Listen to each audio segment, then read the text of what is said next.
Hello दोस्तों, नमस्ते, प्रणाम। कैसे हैं आप लोग? उम्मीद करती हूँ आप लोग अच्छे होंगे, स्वस्थ होंगे। मैं अपने यूट्यूब चैनल पे आपका स्वागत करती हूँ। सबको हेलो, हाय, राधे राधे।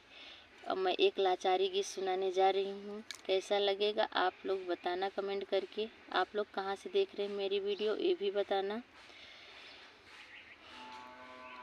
अबहीं से राम लिखी डाला धनुष कैसे टूटे हमारा। अबहीं से राम लिखी डाला धनुष कैसे टूटे हमारा।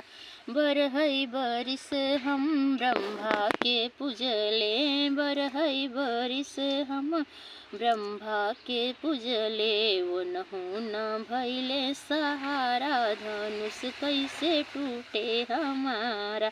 उनहु न भैले सहारा धनुष कैसे टूटे हमारा। अबहीं से राम लिखी डाला धनुष कैसे टूटे हमारा। बरहई बरिस हम विष्णु के पूजले, बरहई बरिस हम विष्णु के पूजले। उनहु न भैले सहारा धनुष कैसे टूटे हमारा। उनहु न भैले सहारा धनुष कैसे टूटे हमारा। अबहीं से राम लिखी डाला धनुष कैसे टूटे हमारा।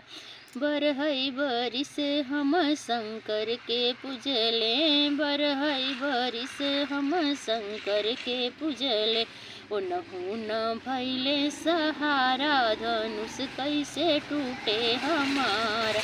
उनहु न भैले सहारा धनुष कैसे टूटे हमारा।